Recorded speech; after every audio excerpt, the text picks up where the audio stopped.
Bien, vamos a continuar entonces sobre la exposición didáctica en la enfermedad renal crónica. Primeramente tenemos que saber el origen o la definición de una enfermedad renal crónica. Primeramente tenemos que definir que la enfermedad renal crónica es la pérdida progresiva de la función renal y esto hace de que los riñones, que su función es concentrar la orina y eliminar los desechos, puedan ir disminuyendo y no mantienen un equilibrio hidroeléctrico. Así también, ¿verdad? Muchas veces con la frecuencia muchos pacientes con enfermedad crónica, especialmente aquellos que llevan etapas avanzadas, van presentando una malnutrición que puede ir de una desnutrición calórica proteica. Y así también tenemos pacientes que pueden presentar una obesidad. Esto sucede porque muchos síntomas, entre ellos se encuentran las náuseas, vómitos, anorexias, hacen que provocamos o tengamos un consumo insuficiente de energía.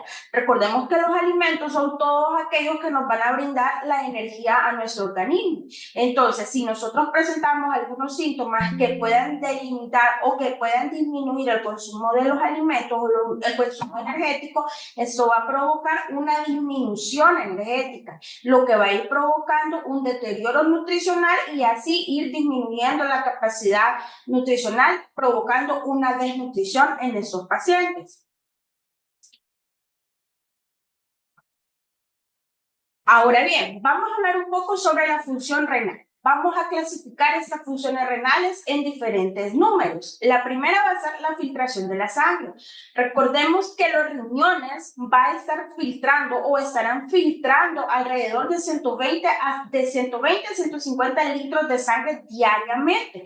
Entonces, si nosotros presentamos una enfermedad renal, lo que queremos es evitar una sobrecarga de ello, ¿verdad? Entonces, primeramente tenemos que enfocarnos que la nefrona, que es la unidad o la unidad funcional de los riñones, hace o realiza ese tipo de funciones. Entonces, mientras más van eliminando los desechos metabólicos, las toxinas y el exceso de sustancias que se crean en la urea, esto va a ser lo que hace o esa sería la función principal en la filtración de la sangre. También, ¿verdad? Tenemos la formación de la orina que va a continuación de la filtración de la sangre. Entonces, después de la filtración, los riñones concentran esos desechos y pues sus excesos de agua las produce o las conduce a lo que es una orina y esta es excretada a través de los uréteres por la uretra. Luego tenemos lo que es la regulación del equilibrio hidroeléctrico, que prácticamente los riñones estarán manteniendo ese equilibrio de esos electrolíticos, lo que son el sodio, el potasio, el calcio, el fósforo, que van a mantener un sistema en nuestro cuerpo, ¿verdad? O sea, que su función principal va a ser mantener ese equilibrio en nuestro cuerpo y van a tener su función en la transmisión nerviosa y en la contracción muscular de nuestro organismo. En la regulación del pH sanguíneo, los riñones también ayudarán a mantener este equilibrio ácido-base, que van a ayudar a excretar los iones del hidrógeno. Y en la regulación de la presión arterial, a través de la liberación de las enzimas reninas, los riñones van a estar actuando para que nuestra presión arterial esté regulada, tanto en el equilibrio del sodio, así también como en el equilibrio del agua. Entonces, si podemos ver aquí, podemos darnos cuenta de que la función renal es muy importante y hace mucho más cosas de lo que nosotros nos imaginamos. Por eso es que muchos pacientes con un deterioro renal va incrementándose. Entonces, uno de los objetivos principales es disminuir el deterioro renal y así, ¿verdad?, con el tratamiento nutricional, evitar ese deterioro. Luego tenemos la producción de hormonas, que serían que los riñones estarán produciendo y secretando hormonas importantes, así como la eritroyotina, que estimulará la producción de los glóbulos rojos en la médula ósea, y la calcitriol, que sería la forma activa de la vitamina D, que estaría regulando la absorción de calcio en el intestino. Y como último podemos mencionar, ¿verdad?, sobre la eliminación de las sustancias tóxicas y medicamentos. Los riñones excretarán productos de desechos del metabolismo y fármacos, contribuyendo a la detoxificación del organismo. Si hacemos un preámbulo, ¿verdad? Y hablamos sobre el metabolismo, recordamos que prácticamente todos los alimentos llegarán a nuestro organismo para brindar energía, como ya lo hemos mencionado. Esto será a través del metabolismo, a través de la célula, o sea, en las mitocondrias. Y estas funciones serían esencial para nuestra salud y el funcionamiento adecuado en nuestro cuerpo. Entonces, cuando los riñones no pueden cumplir con esas funciones, como lo que ocurre en la enfermedad renal crónica, produce o producirá un desequilibrio que pueden llegar complicaciones graves a nuestra salud. Entonces, tenemos que entender la importancia y cómo es tan importante la función renal y así poder nosotros entender por qué es importante también una atención nutricional en estos pacientes. Entonces, dando como un resumen, podemos decir o podemos resumir que la enfermedad renal será cualquier alteración en su función y también en su estructura, no solamente en la función, sino que en la estructura que ésta puede ir provocando. Los riñones también son unos órganos vitales que estarían filtrando los desechos y el exceso de líquido que va a estar en nuestra sangre, regulando así también el equilibrio de los electrolitos y manteniendo una presión arterial adecuada para nuestro organismo. Vamos a hablar también sobre los criterios sobre la enfermedad renal crónica. Tenemos dos criterios que tenemos que tomar bien en cuenta. Primero sería el daño en el riñón durante 3 meses o más, definido por anormalidades estructurales o funcionales del riñón.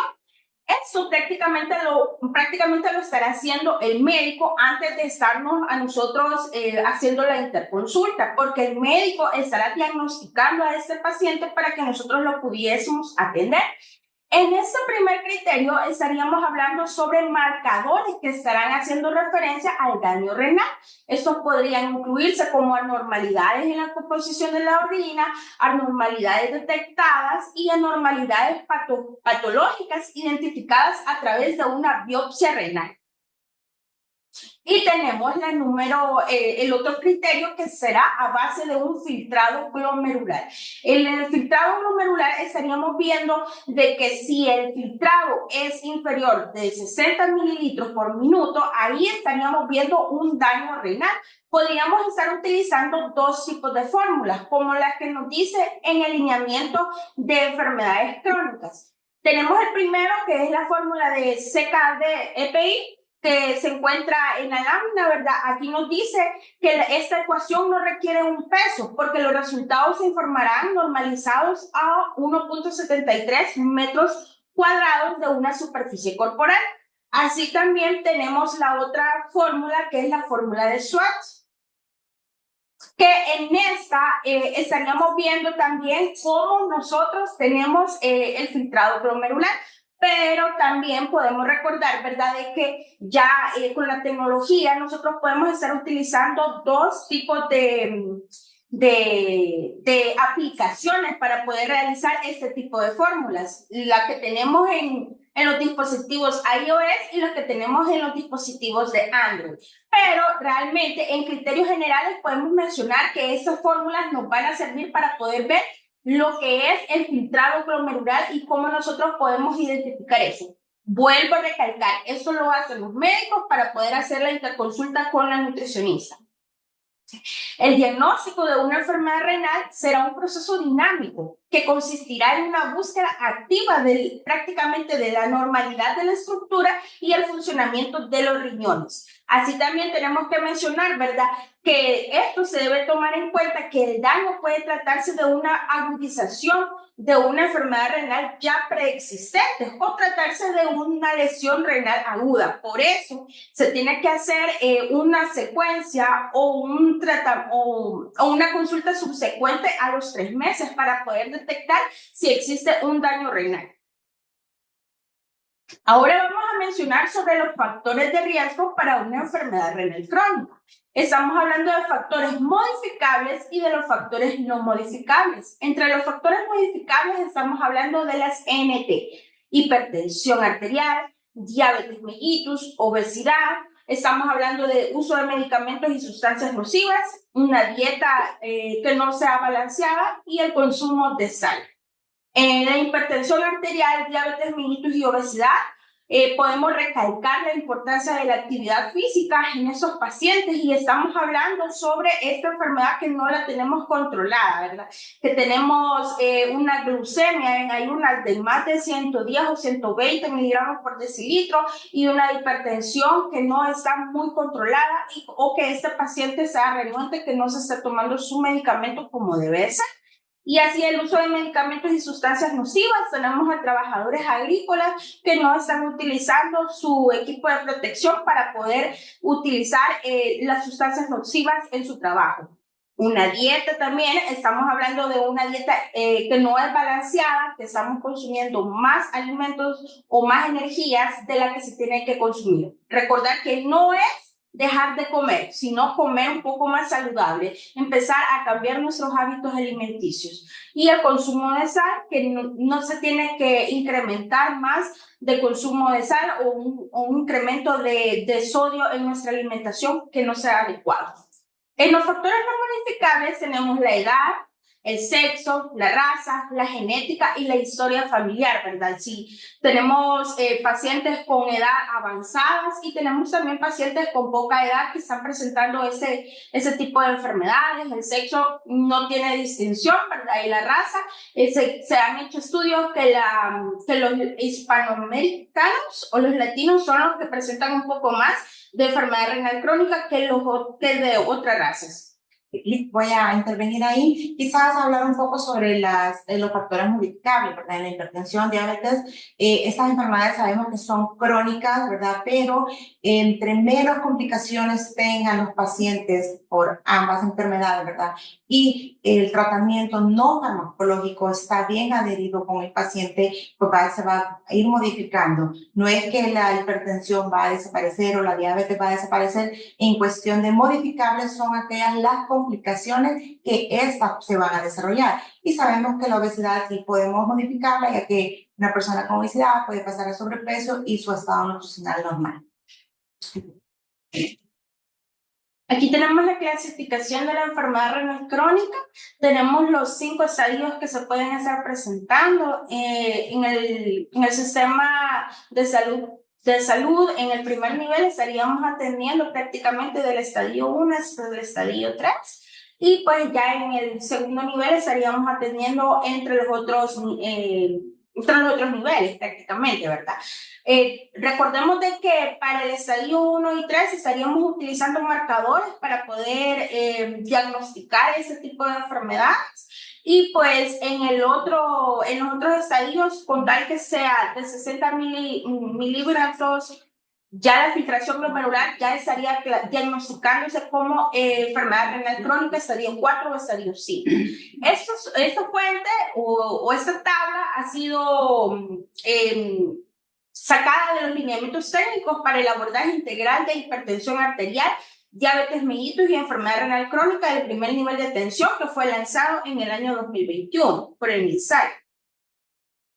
Ahora bien, la atención nutricional. Aquí es como nosotros como nutricionistas o como recursos de nutrición vamos a estar entrando en el labor del paciente. Primeramente, la atención nutricional en la enfermedad renal crónica tendrá el objetivo de retardar la progresión de la enfermedad y asimismo minimizar las complicaciones relacionadas. No es que se va a quitar la enfermedad de una sola vez, sino lo que queremos es retardar su progresión y minimizar las complicaciones que éstas pudieran estar dando. Pero para eso se tiene que lograr, o cómo vamos a lograr eso, con objetivos específicos, como primeramente mejorar el estado nutricional, si existe un estado nutricional que no se encuentra en sus óptimas condiciones, controlar el desequilibrio metabólico, la prevención de una malnutrición y la optimización del bienestar general del paciente. Primero vamos a hablar sobre la preservación de la función renal residual, que sería limitar la ingesta de las proteínas. No es que vamos a eliminar las proteínas de una sola vez, sino que simplemente vamos a modificar la calidad de la proteína que se va a consumir. Otros nutrientes que pueden generar productos de desechos difíciles de eliminar, como los riñones, así ayudando a reducir la carga del trabajo renal. Prácticamente lo que queremos es retardar que haya un desfase en la enfermedad renal crónica. No queremos que nuestros riñones estén trabajando de lo que nosotros pudiéramos hacer. Por esa misma razón recomendamos siempre o insistimos tanto en lo que es una alimentación natural, una alimentación más sana, utilizando alimentos más naturales y más que se puedan hacer de una forma más clara o a nosotros hacerlos de mejor forma. Mantener un equilibrio hidroeléctrico adecuado. Tenemos que tener un ajuste de la ingesta de sodio, potasio y los líquidos para prevenir un desequilibrio que pueda conducir a una hipertensión o edemas o también a complicaciones electrolíticas que estas pudieran hacer daño. Eso también se tiene que ir viendo de acuerdo al análisis bioquímico que se puede tener, porque si los niveles están normales no es necesario tener un ajuste, sino que solamente mantener esos niveles. Controlar los niveles de fósforo y calcio, eso sería para evitar la hiperfosfatemia y las complicaciones óseas que podrían estar dándose con el tiempo. Prevenir o corregir la desnutrición.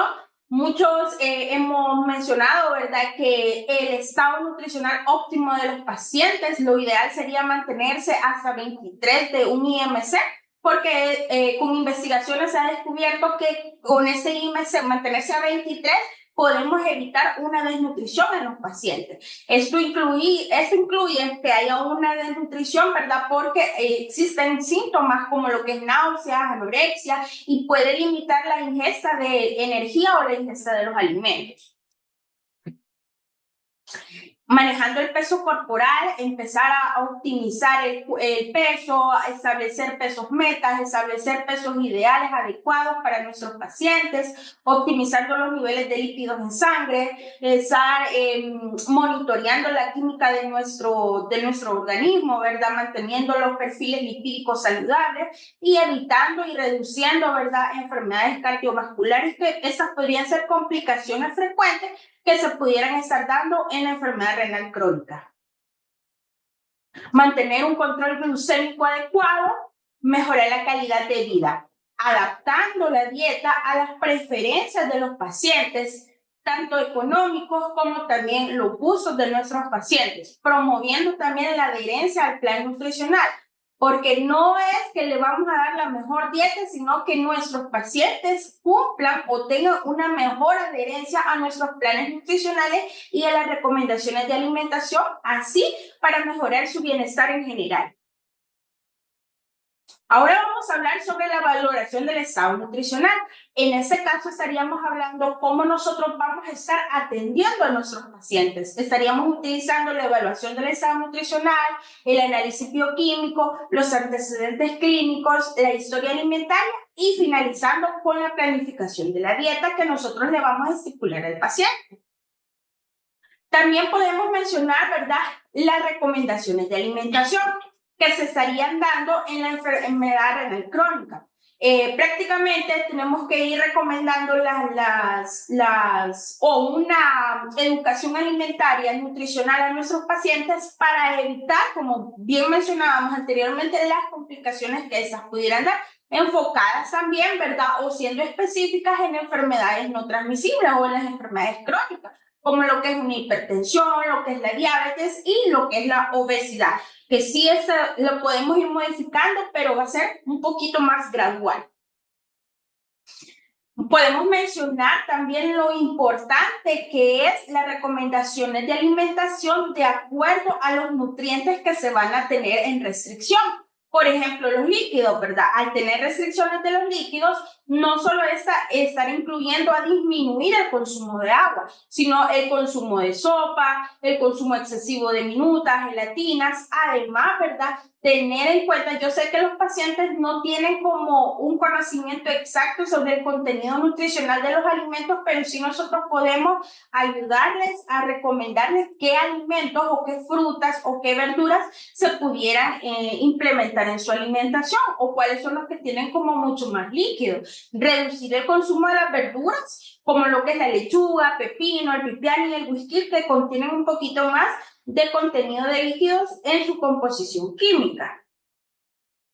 La restricción de sodio, que serían todos aquellos alimentos para disminuir el sodio en nuestro organismo. Así recordarles, ¿verdad? Que esto va a ser bien limitado o va a ser de acuerdo a los exámenes que se tienen, porque si no hay una restricción, o sea, si los niveles de sodio están bien, no es tan necesario tener una gran restricción, sino que prácticamente mantener esa alimentación saludable.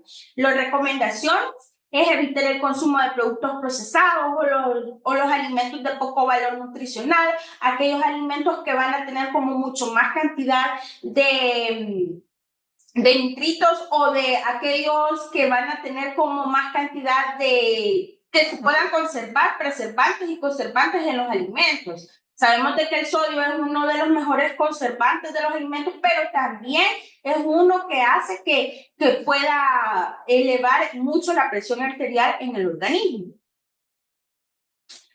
Así también podemos estar evitando lo que son las salsas industriales, las bebidas rehidratantes o las energizantes, y recomendar, ¿verdad?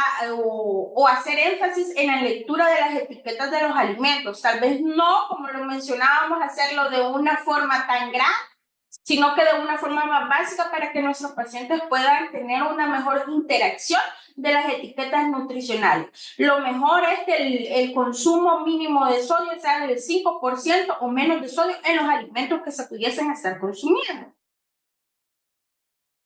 También estaremos hablando sobre la restricción en potasio, o sea, de cuándo se tiene que, o los alimentos que se tendrían que estar restringiendo si hay un exceso o una elevación de potasio en el organismo.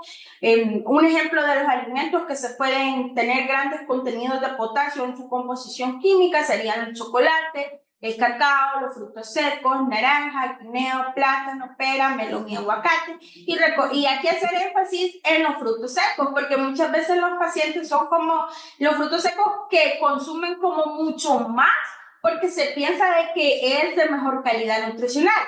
Si bien es cierto eso, pero recordemos de que la composición química de estos alimentos tienen como mucho más cantidad de potasio, entonces por esa misma razón se va disminuyendo en esa restricción del potasio. Así también vamos a estar evitando el consumo excesivo de los caldos o de las sopas. Es mejor consumir los alimentos sólidos y evitando lo que son las sopas.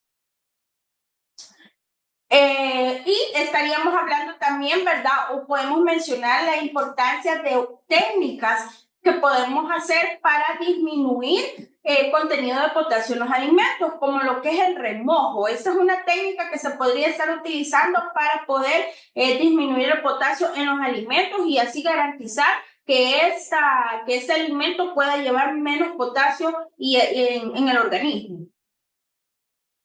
Tenemos también la otra que sería la de doble cocción. Esta sería retirar el agua del remojo y poner a cocer el alimento nuevamente con abundante agua. Cuando se esté iniciando a hervir, retirar el agua del alimento y nuevamente colocarlo en una olla con suficiente cantidad para que ésta se pueda terminar de cocerse. El objetivo principal es disminuir su contenido de potasio en estos alimentos que se estarían cocinando. Estas serían como algunas de las técnicas que podríamos estar recomendando o utilizando si se pudiese presentar o si este paciente está presentando una enfermedad renal crónica con una restricción en potasio. La otra de las técnicas es congelar y descongelar los alimentos. Primero se tienen que lavar y pelar los alimentos, ya sean hortalizas, verduras o papas. Luego se estarían congelando por lo menos unas 4 horas y posteriormente se estaría realizando su cocción. Estaríamos hablando también, o cuando tengamos a un paciente con restricciones en fósforo, disminuir lo que son los productos lácteos, disminuir lo que son siempre las semillas y los productos secos, las bebidas a base de cacao y los productos integrales. Aquí sí hay que empezar a disminuir, ¿verdad? O comentarle al paciente que no es necesario el consumo de panes integrales o de galletas integrales, porque lo que queremos es evitar más fósforo en nuestro organismo.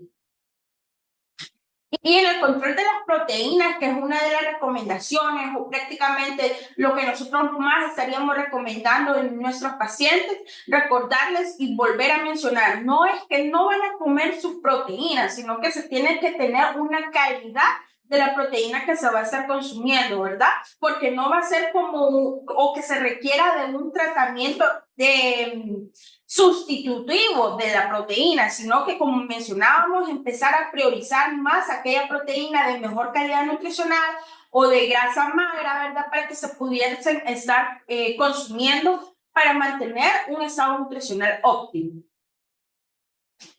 Luego, ¿verdad? Tenemos que mencionar que una de las recomendaciones, mencionarle, ¿verdad?, sobre lo que es el consumo de carne de res, de pollo, de pescado, de huevos, de productos lácteos, y también hacer énfasis en la forma de la preparación de este alimento, ¿verdad? Siempre recomendar más no cocinar los alimentos que sean fritos o que sean demasiado o que lleven demasiado grasa, sino que su forma de preparar sea más asado o más a la plancha.